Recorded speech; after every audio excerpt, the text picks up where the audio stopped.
मुद्दा आज का में आपका स्वागत है। मैं हूं आपके साथ कुलेश्वर पांडे। छत्तीसगढ़ विधानसभा का विशेष सत्र शुरुआत हुई राष्ट्रगीत और राजगीत से, लेकिन आगे बढ़ते ही सदन में सियासी तापमान चरम पर पहुंच गया। मुद्दा महिला आरक्षण, संकल्प, सत्ता पक्ष का सवाल, विपक्ष के और आरोप प्रत्यारोप, ऐसे कि सदन में बार बार माहौल गर्माता रहा। क्या महिला सशक्तिकरण सच में नीति का विषय है या फिर सियासत का हथियार बन गया है? सबसे पहले देखिए हमारी एक खास रिपोर्ट, उसके बाद करेंगे विस्तार से चर्चा। विधानसभा अध्यक्ष डॉक्टर रमन सिंह ने सत्र की शुरुआत में पूर्व सांसद मोहसिना किदवई और पूर्व विधायक जगेश्वर भगत के निधन की सूचना दी। सदन ने दिवंगतों को श्रद्धांजलि दी और सम्मान में कार्रवाई 5 मिनट के लिए स्थगित कर दी गई। इसके बाद मुख्यमंत्री विष्णुदेव साय ने महिलाओं को 1/3 आरक्षण देने का शासकीय संकल्प पेश किया। वहीं नेता प्रतिपक्ष चरणदास महंत ने 33% महिला आरक्षण को लेकर अशासकीय संकल्प रखा, लेकिन स्पीकर ने उसे आग्रह कर दिया। सत्ता पक्ष की ओर से लता उसेंडी ने चर्चा की शुरुआत करते हुए कहा, कांग्रेस ने सिर्फ कागजों में महिला आरक्षण की बात की, जबकि मोदी सरकार ने इसे संसद से पारित कराया। विशेष सत्र लाया गया है, इसका सीधा सीधा हम इसके समर्थन में प्रस्ताव पारित करते हैं और आने वाले समय में जिस तरीके से 2029 में महिला बिल आ जाए और उसमें 33% लोकसभा में हमारी बहनों को, विधानसभाओं में हमारी बहनों को आरक्षण मिले, इसके लिए भारतीय जनता पार्टी इसके समर्थन में। 2029 की बात हो ही गई थी और फिर ये तो कांग्रेस को कहने का अधिकार ही नहीं है, क्योंकि मैं तो कह रहा हूं ना कि भाई इतने लंबे वर्षों तक इतिहास रहा है देश का कि आपकी सरकार रही देश में, कहा है 2G, 3G, 4G, 5G Commonwealth इसमें लगे रहे, उस समय क्यों नहीं लाए? आपको खुद लाना नहीं है। आपको जब आदरणीय प्रधानमंत्री जी ने ये महत्वपूर्ण बिल सदन में लाया तो उसमें आपको समर्थन देना नहीं है और विभिन्न कारणों से बहानेबाजी करके उस बिल को ध्वस्त करना है। और उसके बाद अभी भी आदरणीय मुख्यमंत्री जी ने जो यहाँ पर संकल्प प्रस्तुत किया है, कोई चर्चा का विषय नहीं, सब लोग एक साथ संकल्प पारित कर देना था। फिर इतनी चर्चा और इतनी बहसबाजी क्या विषय? इसलिए कथनी और करनी में जो अंतर है पूरा देश देख रहा है। विपक्ष ने भी पलटवार किया, कहा महिलाओं को असली मौका कांग्रेस ने दिया।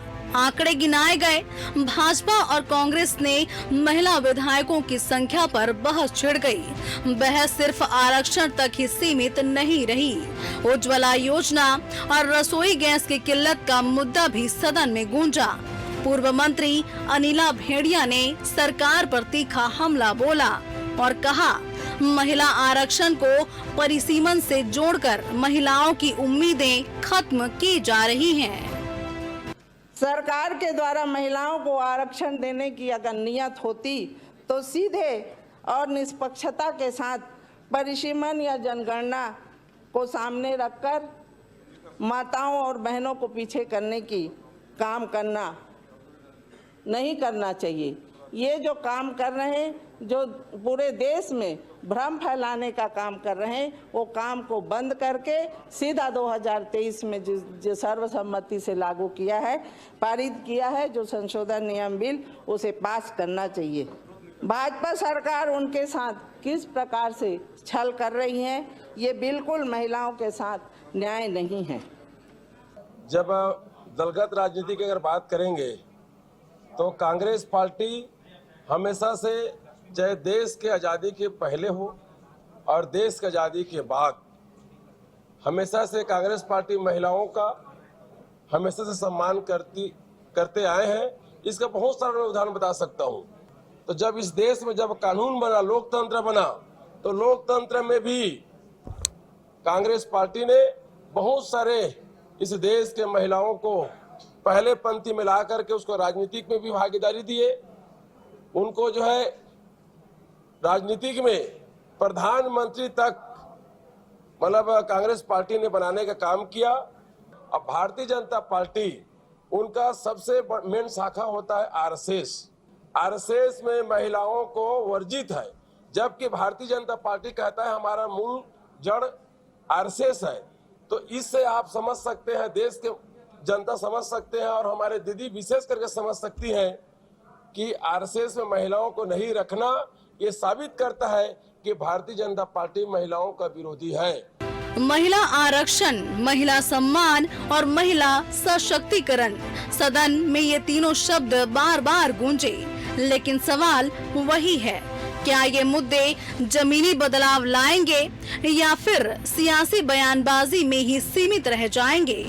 छत्तीसगढ़ विधानसभा का ये विशेष सत्र संदेश तो बड़ा दे गया, लेकिन असर कितना होगा ये आने वाला वक्त ही बताएगा। Bureau report, TV 24 news, Raipur.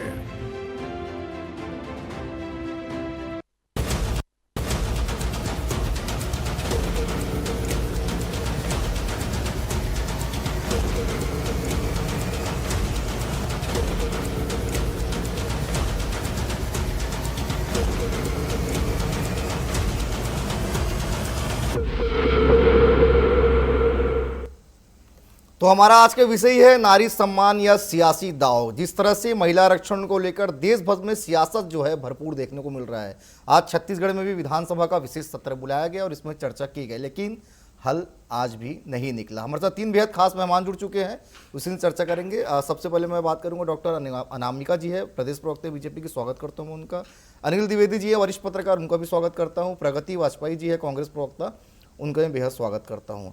शुरुआत में अनामिका जी आप ही से करना चाहूँगा। जिस तरह से विशेष सत्र बुलाया गया, हमने भी विधानसभा देखा, चारों तरफ महिलाएं थी और चर्चा हो रही थी, लेकिन आज भी इसका हल नहीं निकला। कांग्रेस का सीधा आरोप है ये भारतीय जनता पार्टी की साजिश है। भारतीय जनता पार्टी जो है खुद नहीं चाहती कि ये लागू हो, इसलिए परिसीमन को रोड़ा बना रही है। अनामिका जी। नमस्कार सभी दर्शकों को, मेरा नमस्कार। और जैसा कि आपने कहा कि आज उस सत्र में महिलाएं थी, तो महिलाएं आज इस बात से मुझे लगता है कहीं ना कहीं बहुत दुखी भी होंगी कि जो 17 अप्रैल को जो विशेष सत्र माननीय मोदी जी ने आमंत्रित किया था और जहां एक ऐतिहासिक बिल पास हो जाना चाहिए था, एक ऐतिहासिक संशोधन पास हो जाना चाहिए था और महिलाओं को जो उनका अधिकार था, जो पिछले 3 दशकों से लगभग 30 से 40 वर्षों से नहीं मिला था, वो उनको मिल जाना चाहिए था। और जो कांग्रेस बार बार इस बात पे कुतर्क दे रही है कि परिसीमन एक रोड़ा है और जानबूझ के भारतीय जनता पार्टी ये लागू नहीं करना चाहती, तो मुझे लगता है आज कांग्रेस के सभी जो लीडर्स हैं और जो ये सारी बातें कर रहे हैं, उनको आज आईने में अपना चेहरा देखने की ज्यादा जरूरत है कि कौन क्या कर रहा है और क्या नहीं कर रहा है, क्योंकि कांग्रेस पार्टी आज पूरी तरह से एक्सपोज्ड है।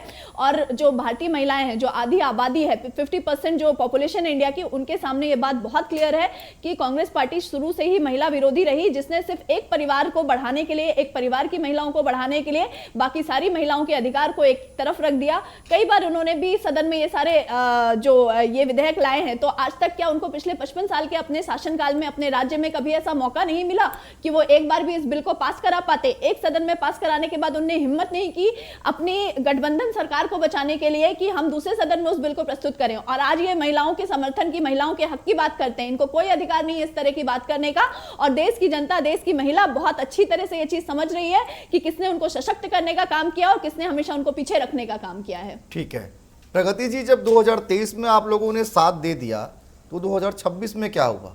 इस बार भी साथ दे देते, क्योंकि सवाल तो कई उठ रहे हैं आप लोगों के ऊपर भी। आप सभी को नमस्कार। हेलो जी प्रगति जी। जी देखिए, छत्तीसगढ़ के विधानसभा का जो विशेष सत्र हुआ आज, वो अपने आप में कई सवाल खड़ा करता है। एक प्रस्ताव जो पहले निंदा प्रस्ताव के रूप में सामने आया, उसे अचानक किस दबाव में शासकीय संकल्प बना दिया गया। ये सिर्फ एक राजनीतिक दिखावा समझ में आता भारतीय जनता पार्टी का। दूसरी बात, भारतीय राष्ट्रीय कांग्रेस का साफ कहना है कि आप 33% आरक्षण दीजिए, आज दीजिए 543 सीट में, हमको 180 सीटें दे दीजिए, अलॉट कर दीजिए महिलाओं को आज और अभी। हमने तो यही मांग करते हुए आज विरोध प्रदर्शन भी किया कि आप आज और अभी 33% महिला आरक्षण लागू कीजिए। वर्षों से महिलाएं अपने अधिकार का इंतजार कर रही हैं। भारतीय जनता पार्टी के प्रवक्ता कह रहे हैं, तो उन्हें ये ज्ञात होना चाहिए कि नगर निगम के जिस पद पर वे बैठे हुए हैं या पंचायतों में वे बैठे हुए हैं, तो उसकी देन सिर्फ और सिर्फ कांग्रेस है। उन्हें इसका अध्ययन करने की विशेष जरूरत है। चाहे टीवी चैनलों पर जब वो बैठने आए और झूठ बोले हैं, तो उन्हें ये बात पढ़ने की सख्त आवश्यकता है कि उन्हें ये बोलने का अधिकार, यहाँ तक पहुंचने का अधिकार यदि किसी ने दिया तो स्वर्गीय श्री राजीव जी ने दिया। देखिए, ये महिला आरक्षण के नाम पर परिसीमन कर रहे थे, और जिस पर ये महिला आरक्षण बिल नहीं था, ये परिसीमन का बिल था। हर बार ये वादा कर रहे हैं, प्रस्ताव ला रहे हैं, और जमीन पर कुछ नहीं होता। देखिए, कांग्रेस सवाल उठा रही है तो भारतीय जनता पार्टी, आप बताइए कि यदि इतना मजबूत इनका संकल्प है तो 2014, 2019 माननीय नरेंद्र मोदी जी के पास संख्या बल की कमी थी क्या सदन में जो ये महिला आरक्षण लागू नहीं किए? ठीक है, इनके पास, इनको सबसे बड़ी बात ये है कि ये महिलाओं का ये प्रतीकात्मक जो है ना, प्रतीकात्मकता हमें नहीं चाहिए न्याय, हमको वास्तविक न्याय चाहिए। चलिए और ठीक है। महिलाओं को- अनामिका जी भी कुछ कहना चाह रही है आपकी टिप्पणी पे, उनको ले लेते, फिर अनिल जी आपके पास में आऊंगा जी। जो आपने ये कहा कि 33% आरक्षण जो नगरीय निकायों में एक महिलाओं को गिफ्ट है, बिल्कुल ठीक बात आपने कही राजीव जी का, उसके लिए बहुत बहुत धन्यवाद हमारे माननीय पूर्व प्रधानमंत्री जी का। लेकिन वो सिर्फ नगर निगम तक आके क्यों रुक गए? उनको क्या लगा कि महिलाएं इतनी सक्षम नहीं है कि वो? प्रगति जी, मैंने आपकी बात सुनी है, अब आप भी मेरी बात सुन लीजिए पूरी। क्या उनको ये लगा कि वो सक्षम नहीं है कि वो जाके संसद में और विधानसभा में बैठ सकती है? और जो आज आप बात कर रही है कि हम जिनकी सीटों पे दिए हैं, तो भारतीय जनता पार्टी ने सामान्य सीटों पे भी महिलाओं को टिकट दिया है। सुन लेते हैं प्रगति जी, अनामिका जी को भी।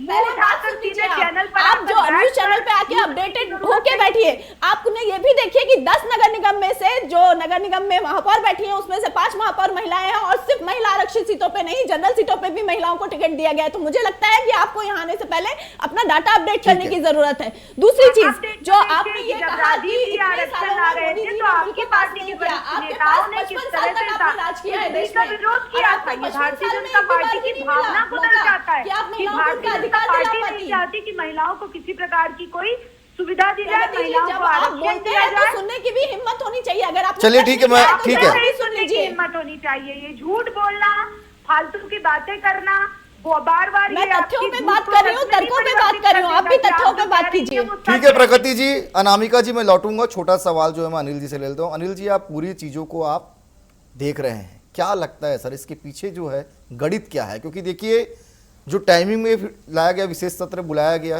केंद्र में, वो टाइमिंग में 5 राज्यों में चुनाव था। कांग्रेस कई सवाल खड़े कर रही है, बीजेपी कह रही है कि महिला विरोधी कांग्रेस है, कांग्रेस के कारण ये लागू नहीं हो पाया। सर कैसे देख रहे हैं आप, क्या ये लागू हो भी पाएगा कि सियासत के बीच में ही पिसता जाएगा? देखिए, महिला आरक्षण बिल इस देश की जो आधी आबादी, जो नारी शक्ति है, उसका एक सपना रहा है पिछले 60 सालों से। 1962 में, 63 में मैडम कृपलानी ने यह पहला मुद्दा उठाया था कि महिला आरक्षण मिलना चाहिए, और उसके बाद उसे मिलते मिलते 40 साल से ज़्यादा हो गए, इंतजार भी करना पड़ा। जब महिला आरक्षण बिल संसद में लाया गया, विपक्षी दलों ने उसे गिरा दिया या उसे लागू नहीं होने दिया, और यदि 2023 में लागू हुआ भी तो अभी तक भी वो लागू नहीं हो सका है। ये एक दुर्भाग्यपूर्ण स्थिति है।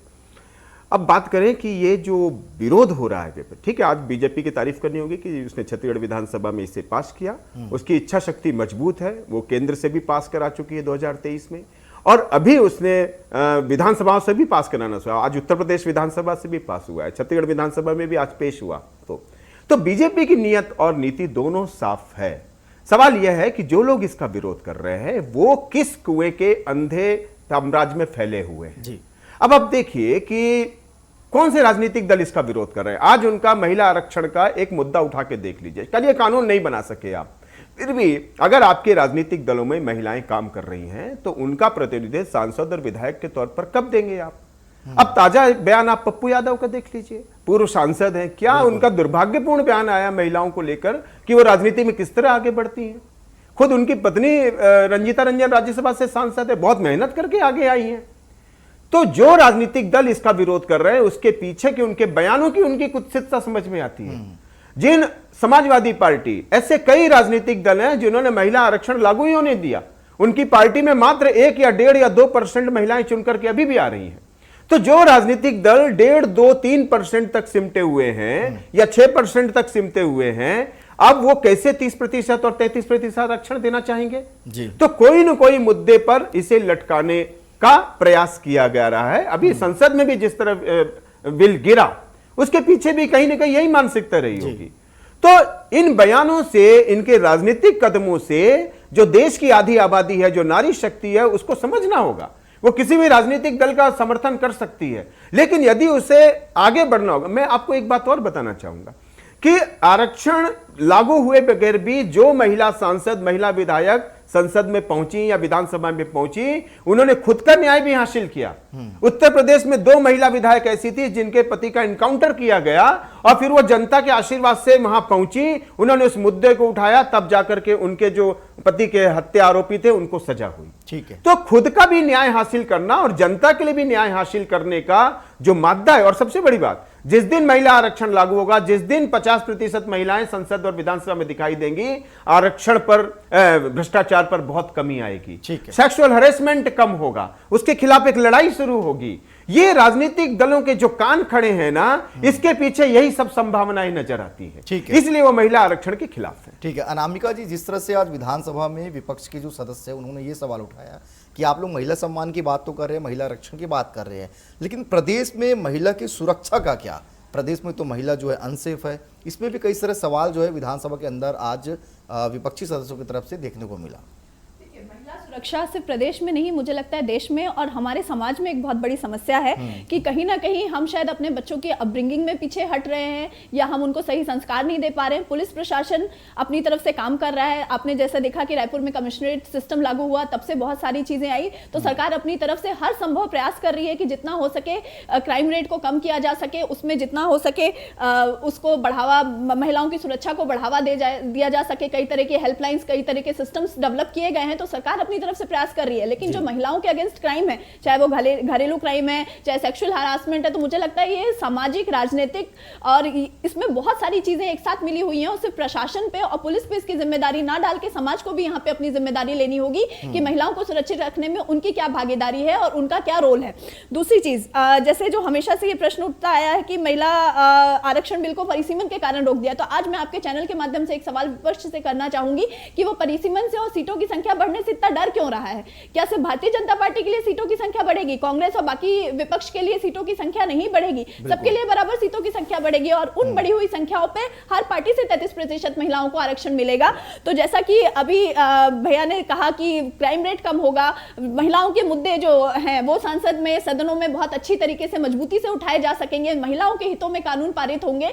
तो कहीं ना कहीं मुझे लगता है कि जो विपक्ष है और उसमें से भी कुछ पर्टिकुलर पार्टियां, आपको याद होगा 2010 में जब यह बिल कांग्रेस ने सदन में पेश किया था, उसमें भारतीय जनता पार्टी ने उनको समर्थन दिया, वो बिल एक सदन में पास हुआ। कांग्रेस की अगर इतनी ही अच्छी मंशा थी तो उन्होंने किस इरादे से उस बिल को दूसरे सदन में नहीं भेजा और किस इरादे से उसको ठंडे बस्ते में डाल दिया? क्या वो इस बात से डर रहे थे कि उनका गठबंधन टूट जाएगा क्योंकि उनकी सदस्य जो सहयोगी पार्टियां थी वो उसमें नहीं थी? तो वो महिला विरोधी जो कांग्रेस का चेहरा है वो आज से नहीं, बहुत पुराना है। और जो बार बार मेरी साथी कह रही है, राजीव गांधी जी की बात कर रही है, तो उन्हीं राजीव गांधी जी का एक इंसिडेंस में शाहबानो केस का आपको याद दिलाना चाहूंगी कि जहां उनको सुप्रीम कोर्ट से उनका अधिकार मिला था कि वो भरण पोषण की अधिकारी है, उसके लिए एक विशेष कानून सदन में पास किया गया कि इस तरह की किसी महिला को भरण पोषण का अधिकार नहीं मिलेगा। तो ये क्या इनका महिलाओं को सशक्त करने का रवैया है? आज उसी चीज को लेकर जब मोदी जी ने ट्रिपल तलाक पे कानून बनाया तो कांग्रेस क्यों विपक्ष में खड़ी थी? क्यों उसने आगे आके उनको सहयोग नहीं दिया? तो कांग्रेस ने हर कदम पे अपना महिला विरोधी चेहरा दिखाया है। उन्होंने सिर्फ परिवारवाद और गांधी परिवार की महिलाओं को बढ़ाने का काम किया है, उसके अलावा कुछ भी नहीं किया है। प्रगति जी, आपने सुना अनामिका जी को, क्या कहेंगे इसमें आप?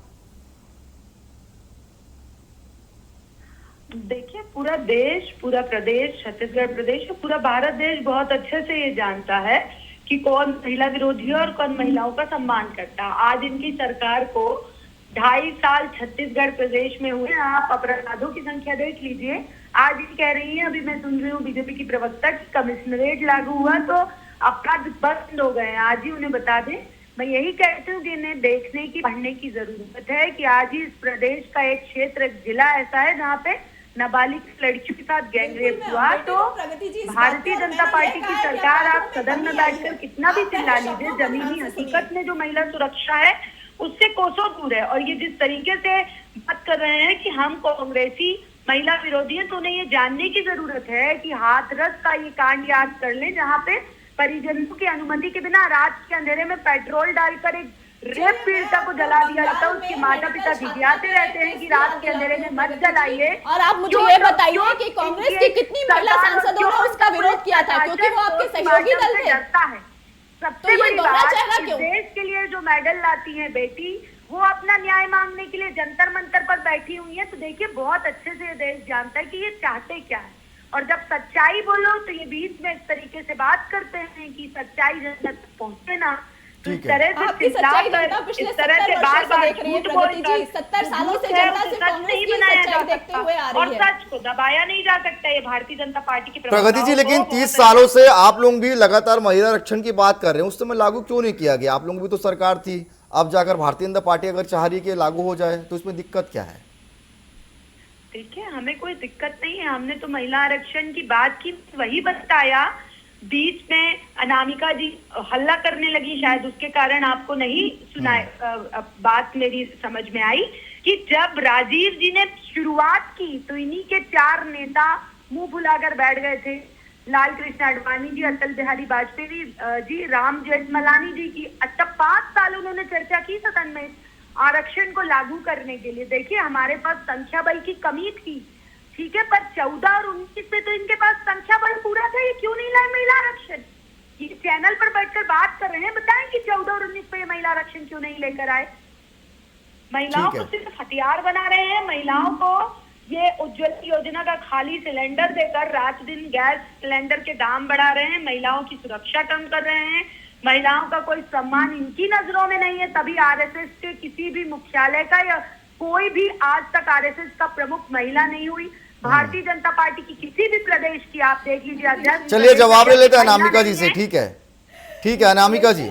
मुझे लगता है कि प्रगति जी को आरएसएस का इतिहास भी पढ़ने की जरूरत है कि आरएसएस के गठन के बाद करेक्ट 10 साल के बाद एक राष्ट्रीय सेविका समिति नाम की संस्था बनी, जो सिर्फ महिलाओं द्वारा संचालित संस्था है। और आज महिलाओं द्वारा संचालित वो सबसे बड़ी और सबसे पुरानी संस्था है, जहां पे महिलाएं समय समय पे विभिन्न स्तरों पे सामाजिक, राजनीतिक, हर तरह के कार्यों में शामिल रही हैं। तो वो भी एक आरएसएस की ही संस्था है, जहां आरएसएस ने पूरा फ्री हैंड दिया है उसको चलने के लिए। दूसरी चीज, जो आप भारतीय जनता पार्टी में महिलाओं के स्थान की बात करती हैं, तो भारतीय जनता, प्रगति जी बात सुन लिया कीजिए। आपकी बहुत खराब आदत है कि आप बात नहीं सुनती हैं। आप बात सुनिए पहले। दूसरी चीज, बिल्कुल नहीं, मैं एकदम स्ट्रेट फॉरवर्ड बात कर रही हूँ। दूसरी चीज, जो छत्तीसगढ़ में भारतीय जनता पार्टी का संगठन है, उसमें 33% महिलाएं हैं संगठन में इस समय। आप अपने आप को अपडेट कीजिए। चौथी चीज, आपके कितने, आप लोग हमेशा बात करती हैं कि महिला प्रदेश अध्यक्ष नहीं है, महिला जिला अध्यक्ष नहीं है। छत्तीसगढ़ में क्यों महिला प्रदेश अध्यक्ष नहीं है? छत्तीसगढ़ में क्यों महिला जिला अध्यक्ष नहीं है? और अगर आप इतने ही महिला समर्थक है, तो आपके नेता प्रतिपक्ष महिला क्यों नहीं है? कहीं तो एक जगह बना दीजिए महिलाओं को। आप सिर्फ एक ही, मैंने यही कहा, मैं हमेशा बार बार कहती हूं कि सिर्फ कांग्रेस पार्टी को परिवारवाद, गांधी परिवार और उनके समर्थक, उनके चाटुकारिता करने वाले ही लोग पसंद आते हैं, उसके अलावा कोई नहीं। आपके ही समर्थकों का कई बार संसद में यह बयान आया है कि साधारण घरों की महिलाएं अगर संसद में बैठेंगी तो दृश्य अच्छा नहीं लगेगा। तो मुझे लगता है आपको इस चीज पे विचार करने की जरूरत है। ठीक है अनिल जी, क्या लगता है परिसमन को जिस तरह से आरक्षण से जोड़ा जा रहा है, क्या इसको टाला जा रहा है एक तरह से? देखिए, ये तो वास्तव में यक्ष प्रश्न है एक तरह से। और परिसीमन यदि आ भी रहा है, मैं कहता हूँ ठीक है, ये बात थोड़ी गलत हो सकती है कि आपने जब 2023 में पास कर दिया था तो अभी इसको पेश करने की जरूरत क्या थी। पर संभवतः पेश इसलिए किया भाजपा सरकार ने कि यदि हम साथ में परिसीमन जोड़ देंगे तो ये आरक्षण 33% से बढ़ के 50% हो जाएगा, क्योंकि सीटें उतनी बढ़ेंगी सबको, तो महिलाओं को प्रतिनिधित्व और ज्यादा मिल जाएगा। अभी आप 100 में से 33 दे रहे थे, बाद में आपको 100 में से 50 देना पड़ता। तो इसलिए उन्होंने परिसीमन के साथ इसको प्रस्तुत किया, और परिसीमन होना भी देश के हित में ही है। कांग्रेस के सरकार में तो 2-2 बार परिसीमन हुआ ना, क्यों किया परिसीमन उन्होंने? ताकि अधिक से अधिक लोगों को प्रतिनिधित्व मिले, अधिक से अधिक राज्य बने, उनका डेवलपमेंट हो। छोटे राज्य भी इसीलिए बनाने की शुरुआत हुई ताकि अधिक से अधिक डेवलपमेंट हो। अब आप उसका विरोध कर दे कि नहीं वैसा, आप राज्य को क्यों बांट दिया आपने? तो किसी भी देश में यह प्रक्रिया चलती रहती है और चलते रहनी चाहिए जीवंत लोकतंत्र में। केपी आजमी का बहुत अच्छा शेर था कि कहानी मेरी रुदादे जहां मालूम होती है, जो सुनता है उसी की दास्तान मालूम होती है। ये शेर उन्होंने महिलाओं के लिए लिखा था, स्त्री के लिए लिखा था। और ये शेर इसलिए लिखा, वो वर्तमान परिप्रेक्ष्य में इसका इसलिए महत्व है कि आप देखिए कि महिला आरक्षण पर एक राय बन नहीं पा रही है, लोग उनको पास नहीं होने देना चाहते। आज भी महिलाओं को अधिकार देने में आपको जो है नाक बहुत सिकोड़ना पड़ रहा है। तलाक का एक मुद्दा था, किसका वोट बैंक था? कांग्रेस का वोट बैंक था। तलाक से मेरा ख्याल था 10 से 12, 7 से 8 करोड़ महिलाएं प्रभावित थी तलाक से। क्यों नहीं लाई राजनीतिक दल इस पे? क्यों नहीं तलाक पर उन्होंने कोई कानून बनाया? जाने कितनी लाखों करोड़ों महिलाएं, मुस्लिम महिलाएं इस पर कोप भाजन बनी है इसका। लेकिन बीजेपी ने उन महिलाओं की चिंता की और 3 तलाक कानून पास करवाया, उसका स्वागत किया, उसका मुस्लिम समाज ने स्वागत किया, विपक्ष ने भी उसका कहीं ना कहीं विरोध किया और कुछ राजनीतिक दलों ने सपोर्ट भी किया। तो इसी तरह आपको महिलाओं को आपको अधिक से अधिक अधिकार देने होंगे, उनको सामने लाना होगा यदि आपको देश की तरक्की को और आगे ले जाना है। आप अमेरिका में देख लीजिए, आप ब्रिटेन में देख लीजिए, आप श्रीलंका जैसे छोटे देश में देख लीजिए, वहां भी महिला आरक्षण जबरदस्त तरीके से लागू है। जब तो हम जो देश में विश्व गुरु होने का दावा करते हैं या भारत सोने की चिड़िया कहलाता है, जिनका एक राजनीतिक इतिहास रहा है छतरानियों का और हमारे देश की नारी शक्तियों का, जिन्होंने कि उस समय राज किया जब अमेरिका में वोटिंग पावर नहीं था महिलाओं के लिए, तब हमारे यहाँ की जो रानी महारानी थी उन्होंने देश में राज किया और युद्ध लड़े और अपने राज्य को संभाला। तो पौरुष के तौर पर, वीरता के तौर पर और ईमानदारी के तौर पर महिलाएं ही इस देश को अच्छे तरीके से संभाल सकती हैं, चला सकती हैं। कंधे से कंधा मिलाकर के इस देश को आगे ले जाने की जरूरत है। ये राजनीतिक दलों को समझना होगा, नहीं तो चुनाव आते हैं साहब, जनता सब समझती है, वो धीरे धीरे बदला लेना शुरू करेगी। आप अनिल जी चलिए, समय भी ज्यादा नहीं दे रहा है, इसलिए इस विषय को यहीं पे समाप्त करना पड़ेगा। आप तीनों मेहमान हमारे साथ जुड़े, आप तीनों को बहुत धन्यवाद। तो कुल मिलाकर महिला आरक्षण को लेकर आज विशेष सत्र बुलाया गया था, लेकिन उसमें भी सियासत भरपूर दिखी। कांग्रेस और बीजेपी के बीच में तीखी बहस विधानसभा के अंदर देखने को मिला। फिलहाल आरक्षण कब लागू होगा, कब देश की महिलाएं जो है वो राजनीति में कदम रख के आगे बढ़ेगी, वो देखने वाली बात होगी, लेकिन इसमें सियासत देश भर में भरपूर हो रहा है। फिलहाल आज के लिए इतना ही, कल किसी और विषय के साथ होगी मुलाकात। मुझे दीजिए इजाजत, धन्यवाद।